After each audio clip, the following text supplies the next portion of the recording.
Ok, convido você a acompanhar a leitura, se você puder abrir a sua Bíblia, ou se não, acompanhe com atenção a leitura da Palavra de Deus no Evangelho de Marcos. Marcos, capítulo de número 1, a partir do versículo 21, tá bom? O Evangelho de Marcos foi escrito pelo Marcos, que se converteu logo depois. Ele não foi um apóstolo de Jesus Cristo, mas foi um seguidor direto dos apóstolos, tanto de Pedro, como também, por um tempo, de Paulo e Barnabé.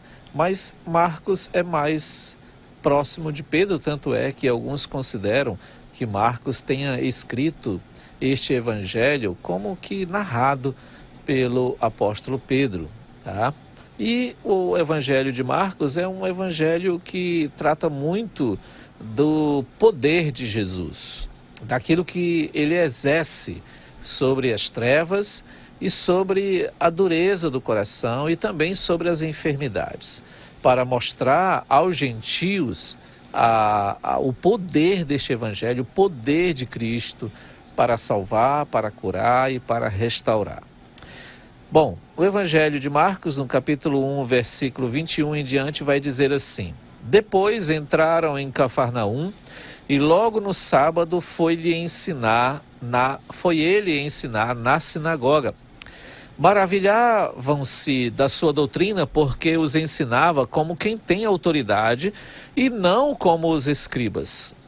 Não tardou que aparecesse na sinagoga um homem possesso de espírito imundo, o qual bradou: Que temos nós contigo, Jesus Nazareno? Vieste para perder-nos? Bem sei quem és, o Santo de Deus. Mas Jesus o repreendeu, dizendo: Cala-te e sai desse homem. Então o espírito imundo, agitando-o violentamente e bradando em alta voz, saiu dele. Todos se admiraram a ponto de perguntarem entre si: Que vem a ser isto? Uma nova doutrina? Com autoridade ele ordena aos espíritos imundos e eles lhe obedecem. Vejamos aqui, meus queridos, a essência do poder da pregação, do ensino, da verdadeira doutrina. O quanto que é importante você, meu amado ouvinte, você que nos assiste, entender uma coisa. Você precisa ouvir o verdadeiro evangelho para que ele então possa fazer a diferença na sua vida.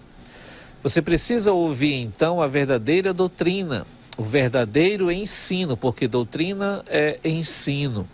O verdadeiro ensino das Sagradas Escrituras, daquilo que está escrito, daquilo que vem da boca de Deus, para você transmitir, para você também ouvir.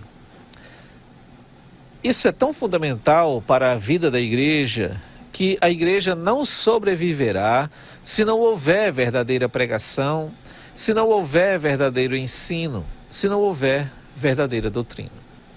Sem isso, a igreja morrerá. Assim como as igrejas na atualidade, na Europa, estão passando por esta experiência. Elas estão fechando, igrejas locais estão fechando. Igrejas tradicionais de mais de séculos de vida, hoje estão fechadas porque o número de membros diminuiu. A falsa doutrina, o falso ensino entrou naquelas igrejas há algumas décadas atrás e levou aquelas igrejas à morte.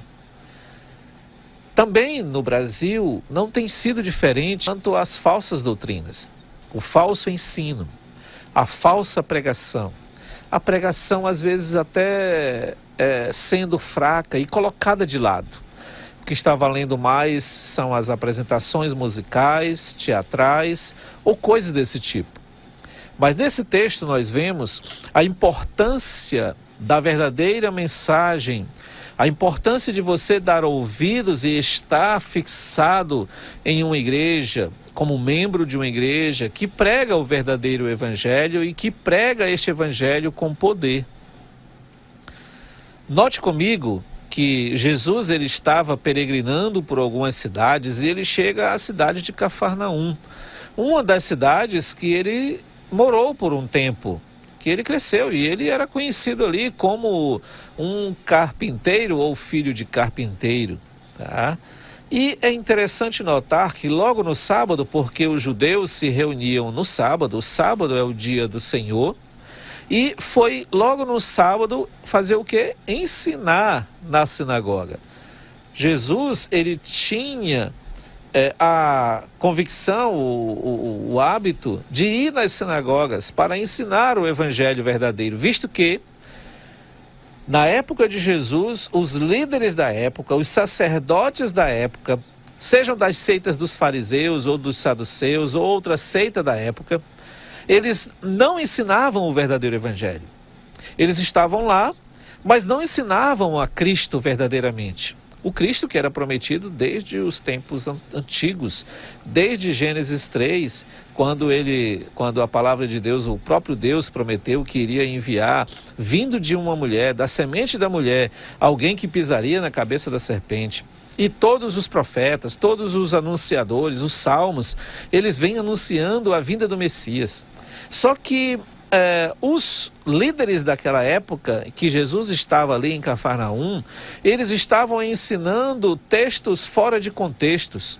Eles usavam os textos sagrados, eles copiavam, os escribas, eles passavam de um papel para outro, eles recopiavam, eles faziam cópias simultaneamente dos textos sagrados, mas eles não entendiam, eles não viviam aqueles ensinos, que muitos deles falavam a respeito do próprio Jesus.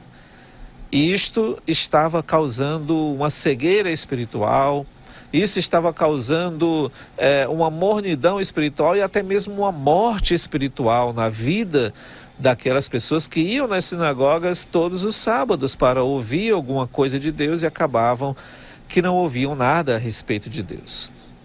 É possível que nas igrejas de nossos dias você frequente cultos, frequente reuniões, missas ou coisas assim, e você não consiga ouvir nada de Deus. É possível. Infelizmente é possível, porque essas pessoas, esses líderes podem estar ensinando coisas que na verdade não estão nas Sagradas Escrituras, ou que, por mais que cite alguns textos, eles não entendem e não ensinam corretamente as Sagradas Escrituras. É isso que estava acontecendo aqui na época de Jesus, e então Jesus, como era comum chegar naquela época, oferecia-se para alguém a oportunidade de ler as Escrituras e explicar as Escrituras para as pessoas que estavam ali. Então Jesus faz isso, ele vai no sábado, na sinagoga em Cafarnaum, e ele passa a ensinar naquela sinagoga. Mas veja que isso causa um impacto na vida das pessoas. Por quê? O versículo 22 diz que eles maravilhavam-se da sua doutrina, porque os ensinava como quem tem autoridade e não como os escribas. Que contraste, né? Isso já vai gerar uns ciúmes nos escribas, porque eles estão ali sábado após sábado, eles estão ali recebendo ofertas das pessoas, estão arrancando dinheiro das pessoas, e eles sobrevivem daquilo, mas agora chega um homem que ensina algo para aquelas pessoas, e algo mexe com a vida daquelas pessoas. Algo chama a atenção daquelas pessoas, algo deixa aquelas pessoas maravilhadas, porque é uma doutrina que mexe com elas, que transforma a mente, que incomoda a mente e o coração daquelas pessoas, que vem trazer algo realmente de vida que eles não tinham experimentado nenhum sábado anterior da vida deles. Algo está acontecendo com o que eles estão ouvindo, porque o que eles ouvem de Jesus é algo impactante, é algo que tem autoridade. A autoridade do pregador não está nele mesmo, a não ser, no caso aqui de Jesus, estava nele, mas os pregadores de hoje não têm autoridade em si mesmos. Eles não podem mandar e desmandar na igreja ou nos irmãos, dizer quando é que os irmãos podem vestir, a mulher pode vestir uma calça, que a mulher pode usar uma maquiagem ou deixar de usar. Na verdade, a autoridade, ela vem da palavra de Deus. Quando os pregadores anunciam tão somente a palavra de Deus e não palavras de homens, e não doutrina de homens. Você sabe discernir? Você sabe diferenciar a doutrina de homens para a doutrina de Deus? Da palavra de Deus? Para isso você precisa conhecer bem a palavra de Deus. Para que você saiba discernir, saiba diferenciar. Olha, essa aqui é uma doutrina de homens. São apenas regras humanas que, se eu seguir ou não, isso não vai me trazer condenação diante de Deus. Mas a doutrina de Deus, ela é reconhecida por aqueles que são de Deus. As ovelhas de Cristo ouvem a voz de Cristo. Por isso aquelas ovelhas ficaram maravilhadas com a autoridade dele, de Jesus, que não era como a autoridade dos escribas, que não era como o ensino dos escribas. Não tardou, olha que mais assustador ainda, versículo 23. Não tardou, ou seja, não demorou que aparecesse na sinagoga um homem possesso de espírito imundo. Veja que o que incomoda o diabo, irmãos, não é você fazer exposição na televisão de expulsão de demônios, não é campanha de 7 terças-feiras ou 7 sextas-feiras para conseguir tal vitória. Não é você adquirir as 7 tranças de Sansão, ou a vara de Arão, ou a rosa ungida, ou o lenço suado do apóstolo. Não é isso que impacta o diabo. Não é isso que vai assustar o diabo. O que vai realmente repreender o diabo e deixá-lo furioso é o ensino da palavra, é a pregação. É a palavra de Deus, é a doutrina verdadeira de Deus. É a doutrina que transforma vidas, e por isso estava transformando vidas, e por isso incomodou o diabo. E o diabo, então, ele se aposta de uma pessoa dentro da sinagoga. Já imaginou?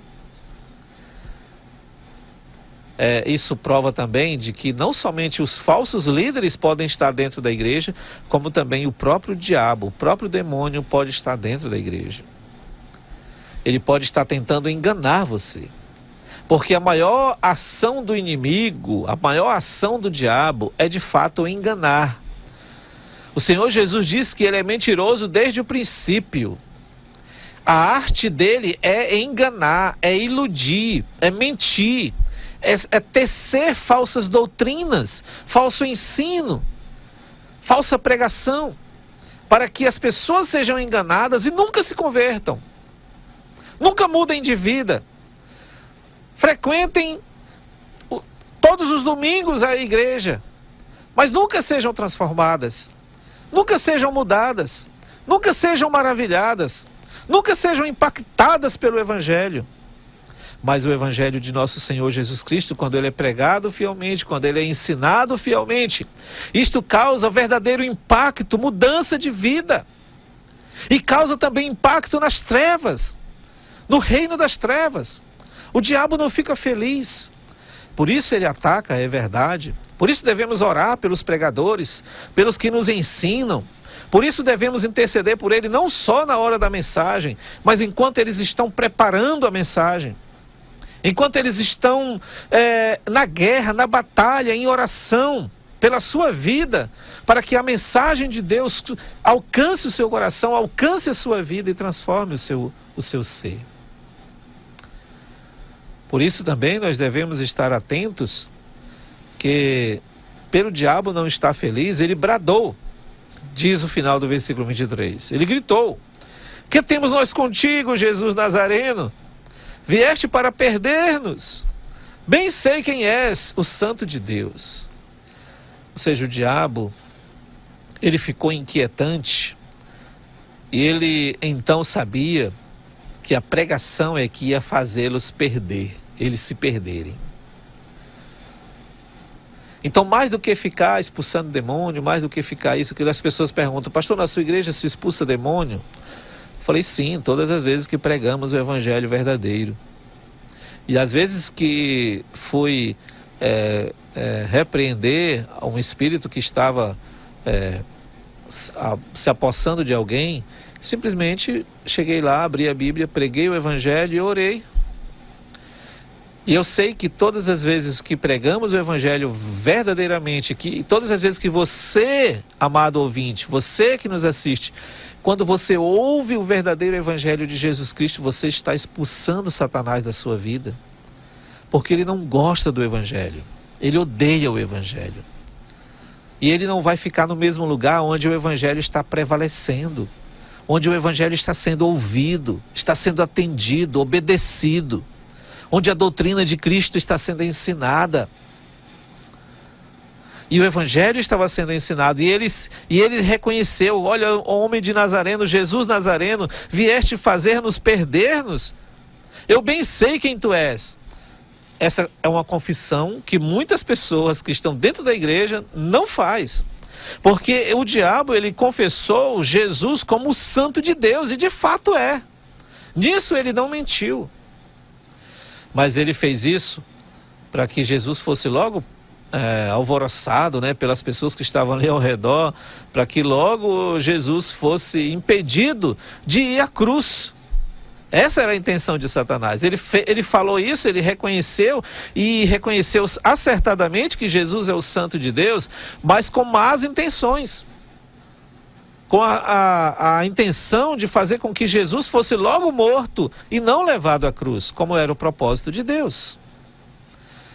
Mas Jesus o repreendeu, Jesus não admitiu aquilo, Jesus falou para ele se calar e sair daquele homem. E pronto, ele não ficou conversando, fazendo entrevista com aquele demônio. Ele repreendeu logo, e nós também não devemos repreender, eu te repreendo, porque até mesmo o anjo mais poderoso ali na epístola de Judas, diz que o anjo, ele falou, o Senhor te repreenda. Mas aqui, como era o próprio Jesus que estava aqui, ele falou, cala-te e sai desse homem. Repreendeu e aquele demônio saiu daquele homem. O espírito imundo, ele se agitou violentamente, gritou, mas teve que sair, porque a autoridade de Jesus é maior do que a autoridade de qualquer demônio, de qualquer espírito maligno, do que qualquer falsa doutrina, do que qualquer falso ensino. E todos se admiraram a ponto de se perguntarem, que vem a ser isto? É uma nova doutrina? Com autoridade ele ordena aos espíritos imundos e eles lhe obedecem. Sabe o que deve causar mais admiração? Não é se os demônios nos obedecem. O Senhor Jesus disse certa vez, ensinando os seus discípulos, de que é o verdadeiro ensino, é a verdadeira pregação que vai gerar vida, salvação e descobrir que o nome das pessoas estão escritos no livro da vida. E se você deseja este Jesus na sua vida, eu te recomendo ele. Ele é o Salvador. Ele é o que te redime, é o que te livra dos espíritos, dos tormentos malignos e que te dá a vida eterna. Confie nele, a sua alma. Vamos orar? Deus eterno, em nome de Jesus Cristo nós oramos e apresentamos as nossas vidas na tua presença. Salva, ó Deus, a vida daquele que está confiando em ti nesse momento, confessando a ti os seus pecados, renunciando-os, ó Deus, e abandonando-os diante do Senhor, para que assim o Senhor, salvando esta pessoa, o Senhor também o livre do poder do diabo, do pecado que tenazmente lhes assedia. E assim, ó Deus, dando-lhes a libertação e a salvação necessária. Oramos no nome de Jesus. Amém.